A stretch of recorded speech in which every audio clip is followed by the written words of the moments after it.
Today we are going to continue with chapter 5, water resources. In the last class we started with means of irrigation and we dealt with canal irrigation. Today we are going to continue with the other modes of irrigation in India. So the second one is tank irrigation. So the first question comes, what are tanks? Tanks are natural hollow that collect rainwater. You know children, tanks can also be man-made. So the hollows either made by man or naturally formed. When rainfall takes place, it gets collected in those hollows and it's known as tanks. So they are used, these tanks are used, the water in it is preserved, is used in the dry season, and 12%, if I take an highlighter, I will show you that 12% of the total irrigated area in India depends on tank irrigation. Let's proceed. So tank irrigation is practiced mostly in South India. That is, you can see I'll use an highlighter to make it easy. See, Deccan and South India. So this is the southern part of India, Deccan Plateau. Why this is suitable? Because the land is rocky and the soil is non-porous. Now, this means that the Deccan Plateau or the southern part of India is mostly made up of hard crystalline rocks. So these land is rocky and the soil is not soft. Rather, the soil is non-porous, means it doesn't allow water to pass.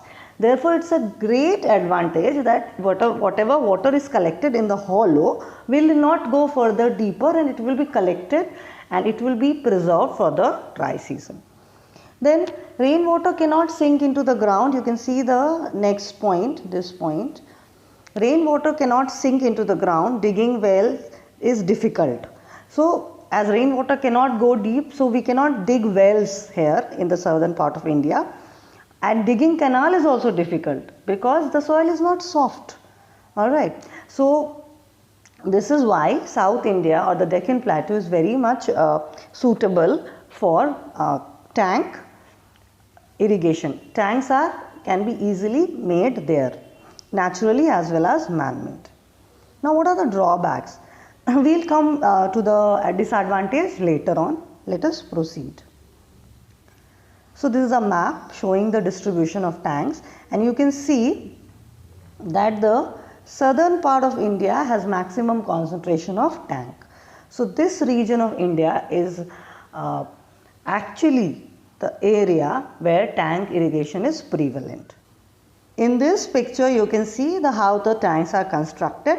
So this is the picture of to show the construction of a man-made tank. So a depression is made and then the water should not percolate inside deeper under the ground. So a non-porous layer is made. So they are basically spreading concrete in the sack. They have put the concrete and they are spreading it on the base of the tank so that the water cannot go below this level and it can be preserved for the dry season. See this picture. This is again a man-made tank where the river water or the rainwater collects. Now this is a natural tank. You can see it's a natural hollow and here water is being collected. So the motive of showing these pictures is to make the idea clear in your mind. Now children, there are some questions I have put up, very important. Why tank irrigation is popular in Deccan Plateau? Answer is, tank irrigation is more popular in South India, that is Deccan Plateau, because rainfall is followed by a very long and dry season. So there is no continuous rainfall, hence there is need to preserve rainwater. So apart from this, relief is undulating and presence of hard rocks in peninsular plateau make it difficult to dig canals as well as wells. So tank irrigation is very popular and most of the farmers, they depend on tanks for irrigation. Now the next question children, which state has the highest tank irrigation? So the answer is Andhra Pradesh and Tamil Nadu are the leading states, and Andhra Pradesh is the largest state where 27,000 hectares of irrigated areas are devoted to tank irrigation. and Andhra Pradesh has about 28.8% tank irrigated area in India. So these are the important questions. Now come to the advantages and disadvantages of tank irrigation. So I'll use a pen here. See the first one, simple and cheap.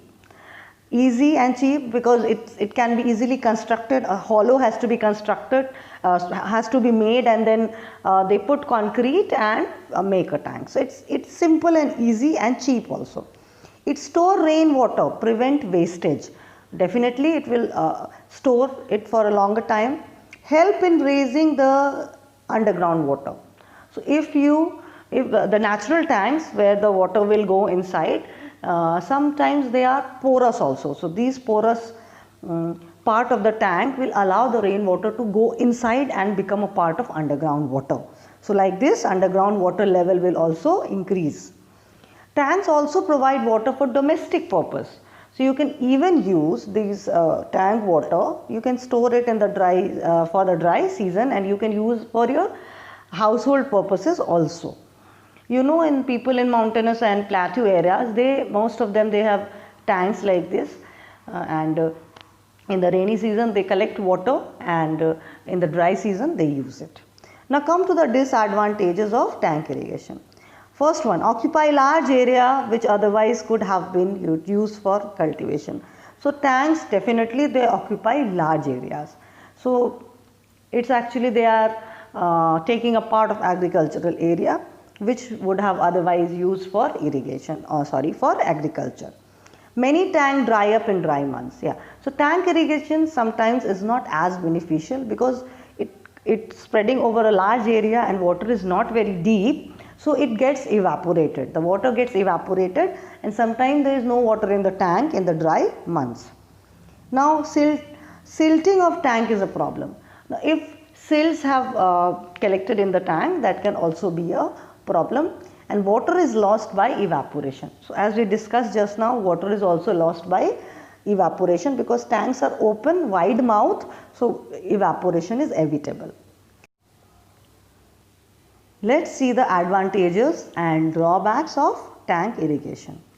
So advantages, easy and economical to construct, allow monsoon water to be stored and used later whenever needed, and help in raising underground water level. So these are the advantages. You can see, children, these are the advantages. And now on the other side we will see the disadvantages. So silting of the tank bed is serious problem because because of the silting, this will get dissolved in the water, and this will also spoil the quality of the ground, of the soil, and this can even affect this silt when it will mix with water and it will be poured in the crops. Then this silt can even cause problem in the field where the crops are being grown. Then our non-perennial source of irrigation dry up in dry season and fail to provide irrigation when most needed. So most of the tanks water gets evaporated and not as beneficial in the dry season. They use up large areas of cultivated land, and most of the water is evaporated from the large expanse of shallow tank. So the tanks are not very deep and they are covering a large area, so they swallow a lot of agricultural land, and moreover the water gets evaporated. So these are the advantages and disadvantages of tank irrigation. Let us proceed. So the next is well irrigation. So children, I hope tank irrigation is clear. Now what are wells? You know, they are hollows, and we dig it very deep so that we can reach the underground water table and we draw water from there. So wells are the most common means of irrigation used all over the country. But you know what, wells, they are not constructed very easily in the plateau area, but they are mostly constructed in the plains. So well irrigation is a type of irrigation in which the fields of the farmer are irrigated by using the well. Large amount of rainwater seeps into the ground and groundwater or subsoil water. So when the rainwater come on the surface and go deep under the ground, we call it groundwater or subsoil water. Now since early times, see the third point, since early times the farmers in our country have been using underground water for irrigation and drinking through wells. So we use well water for growing crops in the dry season as well as to be used for domestic purposes. Let us proceed. So see the picture, children, I have put up this picture. This is a picture of a well. Now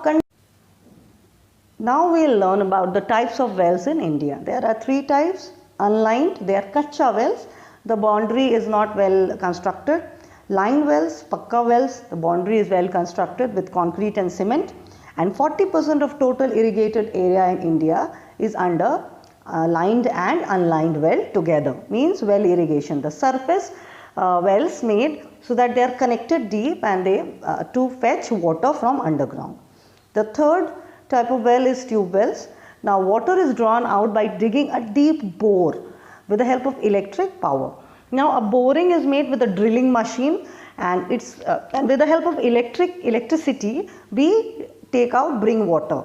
We don't need to put manual labor. We use electricity to pull water, a motor to pull water from under the ground.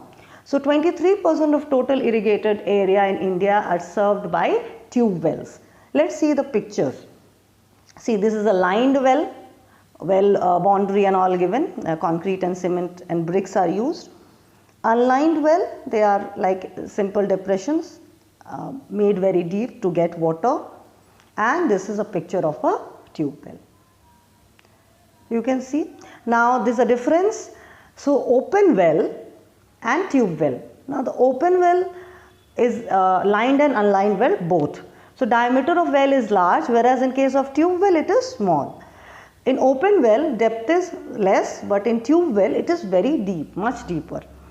The third point of the open well, the walls of well are made of pervious or impervious material like brick, stone, whereas tube wells is a steel pipe with perforations and strainer is used as tube well.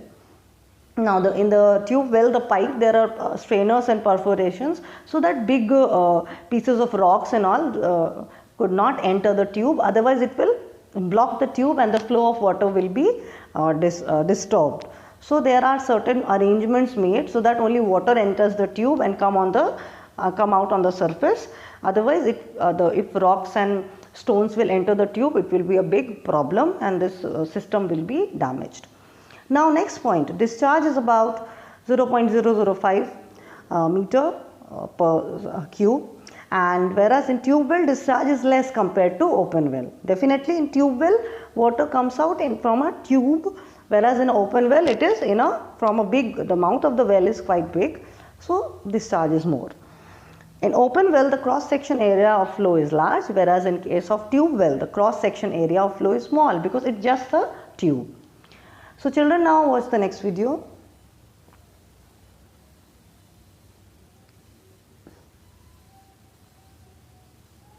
Now there are some questions I have put up for well irrigation. What are different ways to draw water from wells?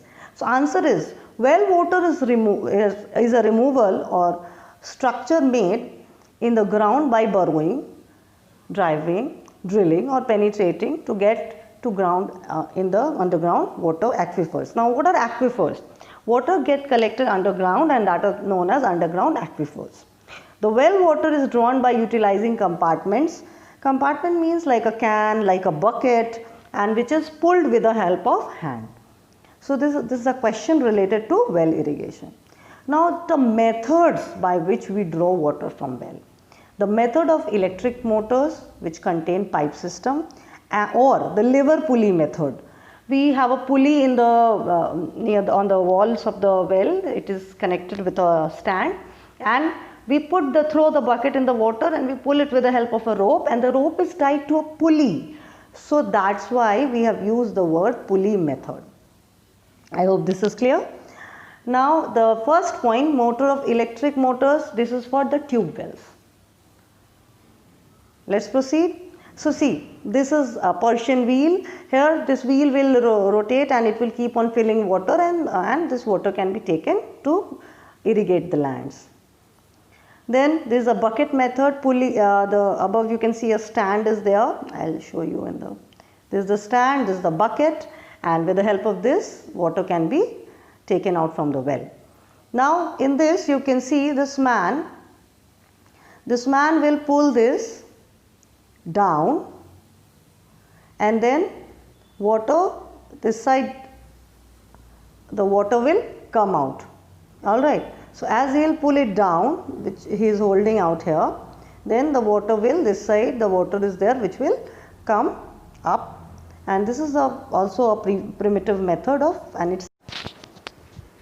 Let's learn the advantages and disadvantages of well irrigation. So advantages: simplest source of irrigation, cheapest source, it can be dug very easily and at any convenient place, and can be used when necessity arises. So well water can be used extensively and also in the dry periods. Now disadvantages are, may run dry if not deep enough. Definitely if they are not deep enough, they may run dry, can irrigate only a small area, preferred to be dug where water table is high, and water unsuitable for irrigation as it contains high percentage of minerals. So these are the disadvantages of well irrigation.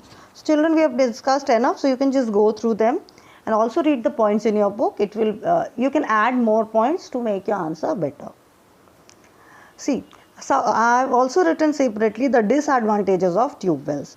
So advantages: can irrigate larger areas, reliable source of irrigation, can irrigate fields throughout the year because their surface area is less, so evaporation is less. Major role played in green revolution. Crops can be grown in area with low rainfall with the help of tube wells. Especially rice cultivation in Punjab is very much supported due to the tube wells.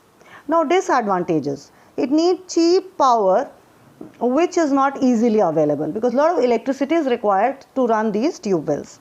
Now groundwater extraction, very expensive for farmer.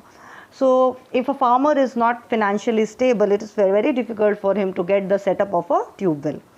Then third point, overuse of groundwater has lowered water table in many states, and this has given rise to the problem of arsenic, mercury, etc., and it is very hazardous. So we need to think on this, and we should prevent or avoid overuse of groundwater. Thank you students. That's all in this module.